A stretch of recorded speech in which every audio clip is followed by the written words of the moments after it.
എ.ബി.സിയുടെ മണ്ഡലം പര്യടനം എത്തി നിൽക്കുന്നത് പാലക്കാടാണ്. പല കാരണങ്ങളാൽ ശ്രദ്ധേയമായ മണ്ഡലം, എപ്പോഴും വിവാദ വിഷയമായി നിൽക്കുന്ന ഒരു മണ്ഡലം. ആ മണ്ഡലത്തിലാണ് ഇന്ന് ഞങ്ങൾ ചെന്ന് നിൽക്കുന്നത്. ഈ മണ്ഡലത്തിൻ്റെ ഇതപര്യന്തമുള്ള തെരഞ്ഞെടുപ്പുകളിലൂടെ, ചരിത്രത്തിലൂടെ, കണക്കുകളിലൂടെ ഞങ്ങൾ സഞ്ചരിക്കും. ഒപ്പം പ്രേക്ഷകരും ഉണ്ടാവണം. ആരാണ് പാലക്കാട് ഈ വരുന്ന നിയമസഭാ തെരഞ്ഞെടുപ്പിൽ പാലക്കാട് നിയമസഭാ മണ്ഡലം ആര് കൈയടക്കും എന്ന് പറയാൻ തീർച്ചയായിട്ടും ഞങ്ങളല്ല, നിങ്ങളാണ് അവകാശപ്പെട്ടത്. നിങ്ങൾക്ക് പറയാൻ ഞങ്ങൾ അവസരമൊരുക്കുന്നു.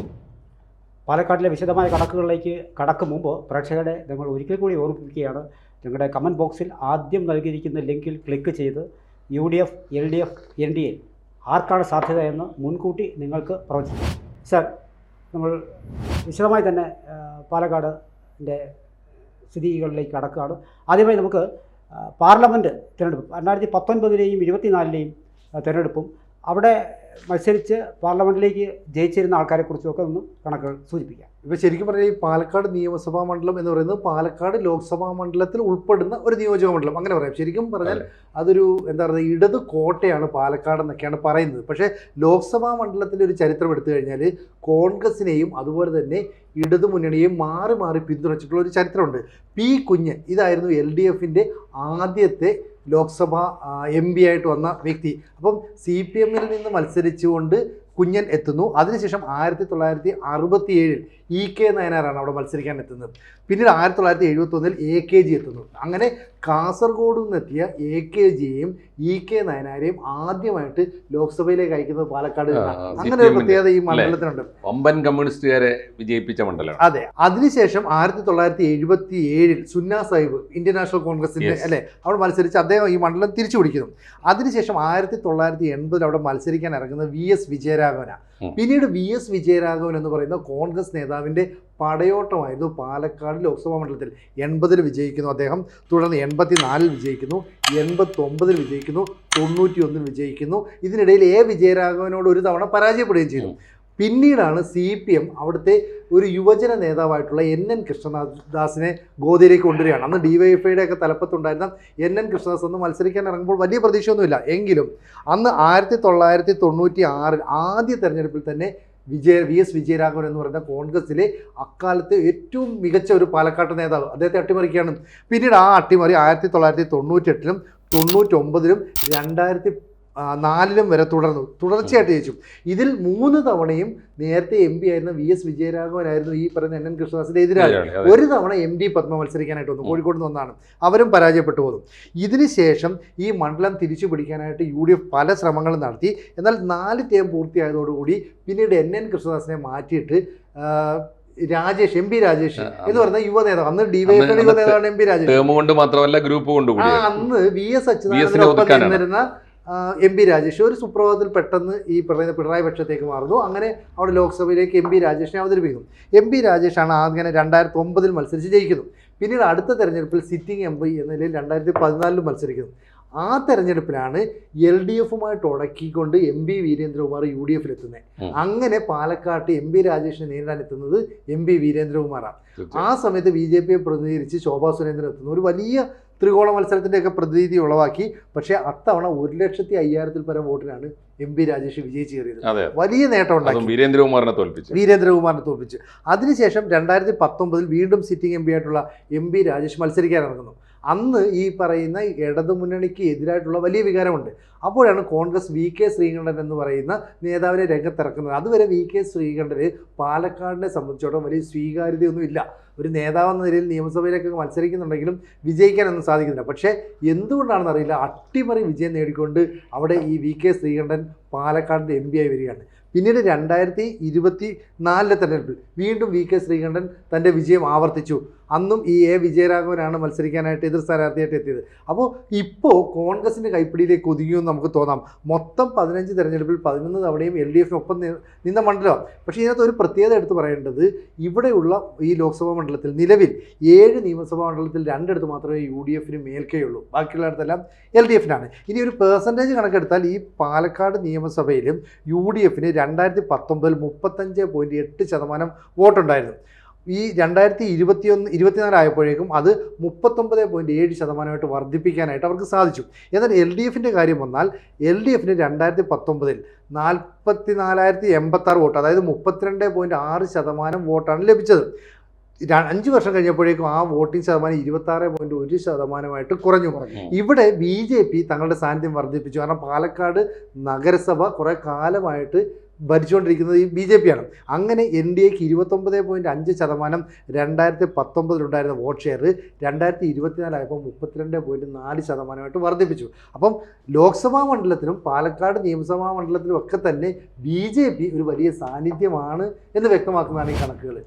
തീർച്ചയായിട്ടും ലോക്സഭാ തെരഞ്ഞെടുപ്പിൽ മാത്രമല്ല നിയമസഭാ തെരഞ്ഞെടുപ്പുകളുടെ ഒരു കണക്കെടുത്താലും കോൺഗ്രസ്സിന് വലിയ മേധാവിത്വമുള്ള ഒരു മണ്ഡലമായി പാലക്കാട് നിയമസഭാ മണ്ഡലവും നമുക്ക് കാണാൻ പറ്റും. ഇതുവരെ നടന്ന 17 തെരഞ്ഞെടുപ്പിൽ ഒന്നാമത്തെ തെരഞ്ഞെടുപ്പ് തൊട്ട് 8 തവണ കോൺഗ്രസ് ജയിച്ചു.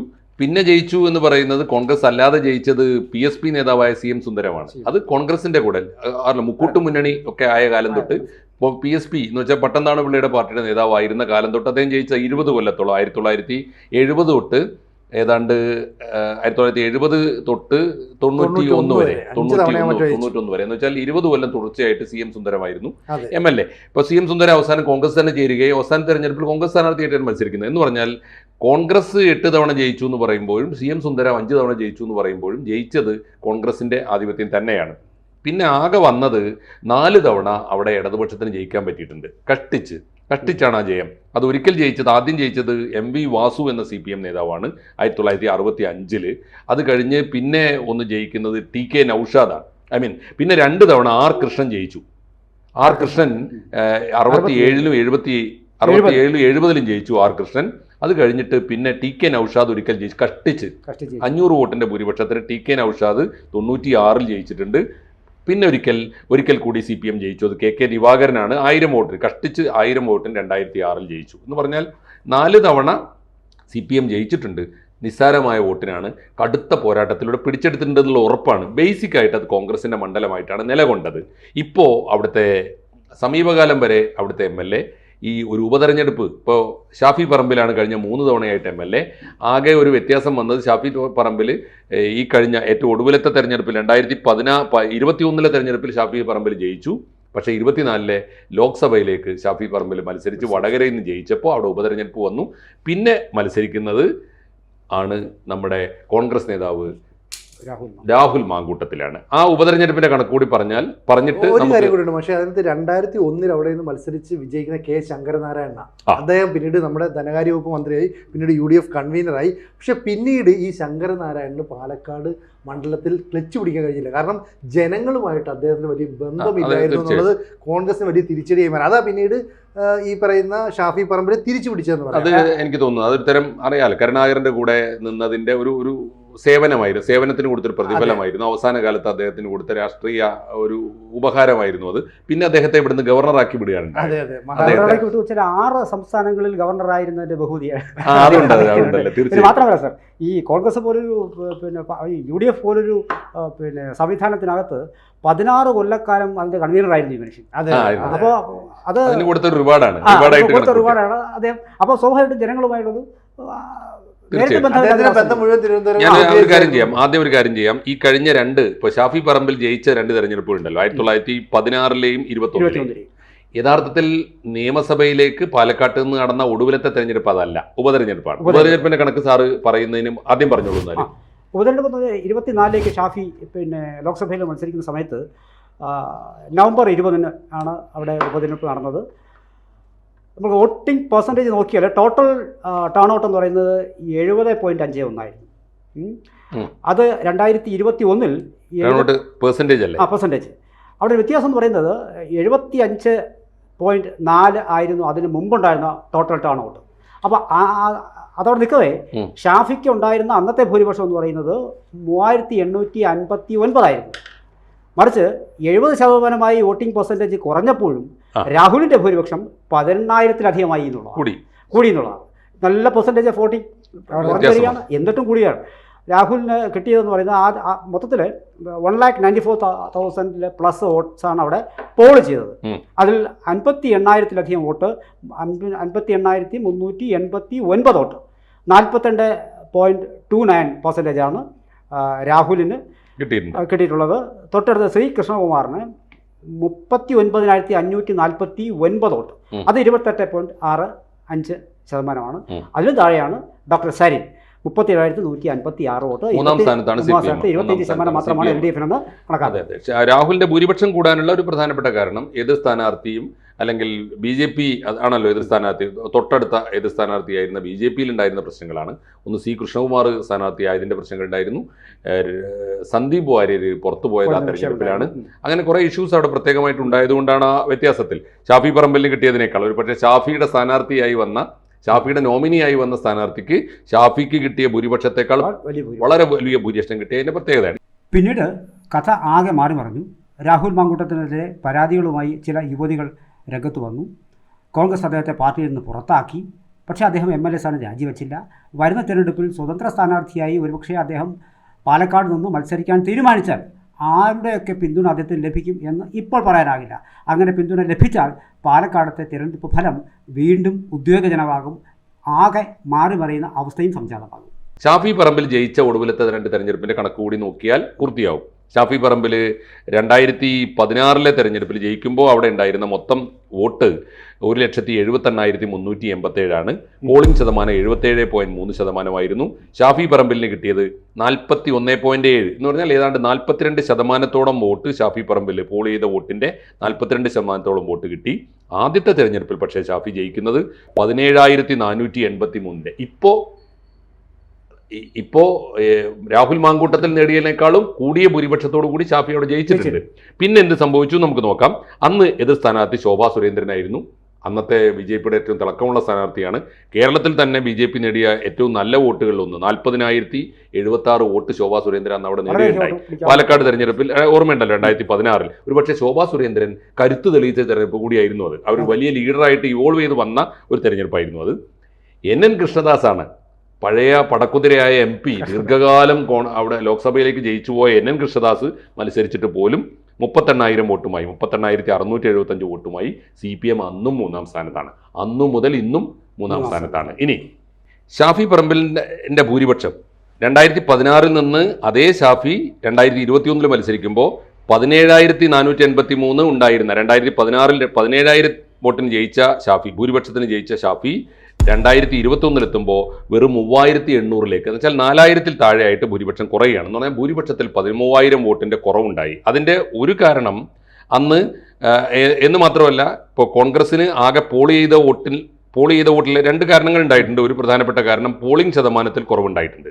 പോളിംഗ് ശതമാനം 2016 തെരഞ്ഞെടുപ്പിൽ 77.3 ആയിരുന്നെങ്കിൽ അത് 2021 തെരഞ്ഞെടുപ്പിൽ 75ആയി. 2% പോളിംഗ് ശതമാനം കുറഞ്ഞിട്ടുണ്ട്. ഒന്ന്, അതുകൊണ്ട് തന്നെ മൊത്തം പോൾ ചെയ്ത വോട്ടിൽ ഷാഫിക്ക് 2016 41.77 42% വോട്ട് കിട്ടിയിരുന്നു. അതേസമയത്ത് ഈ 2021 തെരഞ്ഞെടുപ്പിൽ ഷാഫിക്ക് കിട്ടുന്നത് 38,000 വോട്ടാണ്. എന്ന് പറഞ്ഞാൽ 38% വോട്ടാണ് എന്ന് പറഞ്ഞാൽ 54,000-ഓളം വോട്ട് കിട്ടി. ഇനി എന്തുകൊണ്ട് അങ്ങനെ സംഭവിച്ചു എന്ന ചോദ്യമാണ് വളരെ പ്രധാനം. 2ാം സ്ഥാനത്ത് അപ്പോഴും BJPയാണ്, പക്ഷേ ശോഭാ സുരേന്ദ്രൻ അല്ല. ശോഭാ സുരേന്ദ്രന് പകരം ഒരുപക്ഷെ കേരള രാഷ്ട്രീയത്തിൽ BJPക്ക് പരീക്ഷിക്കാവുന്ന, BJPക്ക് കിട്ടാവുന്ന ഏറ്റവും കാലിബറുള്ള, ഏറ്റവും ജനപ്രീതിയുള്ള ടെക്നോക്രാറ്റായ ഒരാളെ കൊണ്ടുവന്നു. ഈ ശ്രീധരേട്ടൻ അവതരിക്കുന്നത് അന്നാണ്. ഒരുപക്ഷെ ഒരേ ഒരു തെരഞ്ഞെടുപ്പിലാണ് ഈ ശ്രീധരേട്ടൻ മത്സരിച്ചത്. ഈ ശ്രീധരേട്ടൻ വന്നതിൻ്റെ ഗുണം കിട്ടുകയും ചെയ്തു. ശോഭാ സുരേന്ദ്രൻ എന്ന ഫയർ ബ്രാൻഡ് നേതാവ് മത്സരിച്ചിട്ട് കിട്ടിയതിനേക്കാളും 10,000 വോട്ട്. 5 കൊല്ലത്തിനുള്ളിൽ BJP നേടിയ വളർച്ചയല്ലാതെ ശ്രീധരേട്ടൻ നേടിയ വോട്ടാണ്. ശ്രീധരേട്ടൻ വോട്ട് നേടിയതിൻ്റെ കുറവാണ് സത്യത്തിൽ ഷാഫിയുടെ ഭൂരിപക്ഷത്തിലും കണ്ടത്. ഷാഫിക്ക് കുറഞ്ഞ, ഷാഫിയുടെ വോട്ട് മുഴുവൻ പിടിച്ചത് അന്ന് ശ്രീധരേട്ടനാണ്. നിർഭാഗ്യവശാൽ ഇന്ന് നമ്മൾ കാണുന്നൊരു കാഴ്ച, ശ്രീധരേട്ടൻ ആ തെരഞ്ഞെടുപ്പിലൂടെ പൊതുരംഗം തന്നെ വിട്ടു എന്നുള്ളതാണ്. തെരഞ്ഞെടുപ്പ് രംഗത്ത് തന്നെ ശ്രീധരേട്ടനെ കിട്ടുന്നില്ല, കാണുന്നില്ല. ശ്രീധരേട്ടൻ വിട്ടുപോയി, റിട്ടയർ ചെയ്തു പോയി. എന്തായിരുന്നു അതിന് കാരണമെന്ന്, പ്രത്യേകിച്ച് പാലക്കാടിൻ്റെ ഒരു സാഹചര്യത്തിൽ അവിടുത്തെ ഒരു BJPയുടെ രാഷ്ട്രീയ സംസ്കാരം കൂടി വെച്ച് ആ മണ്ഡലം പിടിക്കാൻ സാധ്യതയുണ്ടായിരുന്ന ഒരാളെ പിന്നെ കാണാതായത് എന്തുകൊണ്ട്? അവിടെ പരമ്പരാഗത BJP നേതൃത്വം തന്നെ വീണ്ടും മത്സരിക്കുന്നു, സി കൃഷ്ണകുമാർ മത്സരിക്കുന്നു, വീണ്ടും തോൽക്കുന്നു എന്ന സാഹചര്യത്തിലേക്ക് വന്നത് എന്തുകൊണ്ട് എന്ന് പരിശോധിക്കാൻ കൂടി ഈ സമയം ഉപയോഗിക്കേണ്ടതാണ്. എന്നാൽ NN കൃഷ്ണദാസിന് ശേഷം 2016 നിന്ന് 2021 CPM പുതിയ പരീക്ഷണം നടത്തി. CP പ്രമോദിനെ വെച്ച് മത്സരിപ്പിച്ചു. പക്ഷേ കൃഷ്ണദാസിന് വോട്ട് കിട്ടിയതിനേക്കാളും 2000 വോട്ട് കുറച്ചാണ് പിടിച്ചത്. അത് ശ്രീധരേട്ടൻ്റെ ഒരു കാരണം കൂടി ഉണ്ടാവാം. തീർച്ചയായിട്ടും ശ്രീധരേട്ടൻ CPM-ൻ്റെയും വോട്ട് പിടിച്ചിരിക്കാം. എന്നാൽ ഉപതെരഞ്ഞെടുപ്പിൽ മറ്റൊരു അത്ഭുതം കൂടി CPM കാണിച്ചു. 24 മണിക്കൂർ മുമ്പ് വരെ കോൺഗ്രസ് നേതാവായിരുന്ന ഡോക്ടർ സരീനെ കൃത്യം 24 മണിക്കൂർ കൊണ്ട് കളം മാറ്റി ചവിട്ടി, കാലുമാറ്റി ചവിട്ടി ഈ കുതിര കച്ചവടത്തിലൂടെ കൊണ്ടുവന്ന് CPM സ്ഥാനാർത്ഥിയാക്കി ദയനീയമായ പരാജയം ഏറ്റുവാങ്ങി. രാഹുൽ മാങ്കൂട്ടത്തിൻ്റെ ഭൂരിപക്ഷം കൂടിയതിൻ്റെ ഏറ്റവും പ്രധാനപ്പെട്ട ഘടകം CPM-ൻ്റെ സ്ഥാനാർത്ഥി കൂടിയായിരുന്നു. നമ്മൾ ഓർക്കണം, CPM-ൻ്റെ അസംതൃപ്തർ മുഴുവനും പോയിട്ട് രാഹുൽ മാങ്കൂട്ടത്തിന് വോട്ട് ചെയ്തു. BJP സ്ഥാനാർത്ഥിക്ക് വോട്ട് കുറഞ്ഞിട്ടുണ്ട്, പക്ഷേ കാര്യമായ പരിക്കൊന്നുമില്ലാതെ അവിടെ അവരുടെ വോട്ട് ബാങ്ക് നിലനിർത്തിക്കൊണ്ട് പോകാൻ പറ്റി. അപ്പോഴും ജയസാധ്യത ഉണ്ടായിരുന്ന ഒരു സീറ്റ് BJP കളഞ്ഞു കുളിച്ചു എന്ന് തന്നെ വേണം ഈ കഴിഞ്ഞ ഉപതെരഞ്ഞെടുപ്പിനെ കുറിച്ച് പറയാൻ. നമുക്ക് ഈ ചർച്ച കൺക്ലൂഡ് ചെയ്യും മുമ്പ് ഇക്കഴിഞ്ഞ തദ്ദേശ സ്വയംഭരണ സ്ഥാപനങ്ങളിലേക്കുള്ള തിരഞ്ഞെടുപ്പുമായി ബന്ധപ്പെട്ട് അവിടെയും മേൽക്കോയ്മ UDF-ന് തന്നെയാണ്. 49,741 43,802 LDF-ന്, 37,902 NDA-ക്ക്.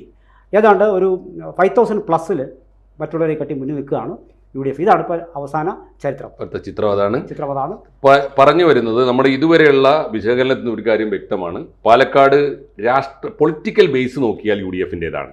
എന്നാൽ അവിടുത്തെ വോട്ടർമാർ സന്മനസ്സുള്ളവരാണ്. കഴിവ് നോക്കി, സാധ്യത നോക്കി വോട്ട് ചെയ്യാൻ അവർക്ക് യാതൊരു മടിയുമില്ല. അതുകൊണ്ട് ഇടതുപക്ഷത്തിന് ജയിക്കാനുള്ള സാധ്യത വന്നപ്പോഴൊക്കെ അത് കൊടുത്തിട്ടുണ്ട്.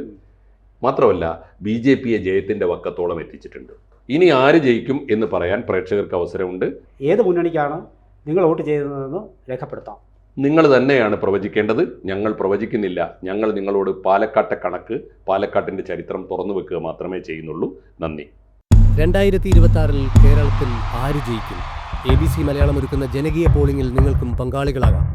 നിങ്ങൾ ചെയ്യേണ്ടത് ഇത്രമാത്രം: ഡിസ്ക്രിപ്ഷനിലും കമൻറ്റ് ബോക്സിലും കാണുന്ന ലിങ്കിൽ ക്ലിക്ക് ചെയ്ത് നിങ്ങൾക്ക് വോട്ട് ചെയ്യാം. ദയവായി നിങ്ങൾ പോളിൽ പങ്കെടുത്തതിന് ശേഷം ആ ലിങ്ക് ഷെയർ ചെയ്യുക, ലൈക്ക് ചെയ്യുക. കേരളം 2026 ആര് ഭരിക്കുമെന്ന് നിങ്ങൾക്ക് പ്രവചിക്കാനുള്ള അവസരം നിങ്ങൾ വിനിയോഗിക്കുക. കൂടുതൽ വാർത്തകളും വിശേഷങ്ങളും നിങ്ങളിലേക്ക് എത്താൻ ABC മലയാളം സബ്സ്ക്രൈബ് ചെയ്യുക, ബെൽ ബട്ടണും അമർത്തുക.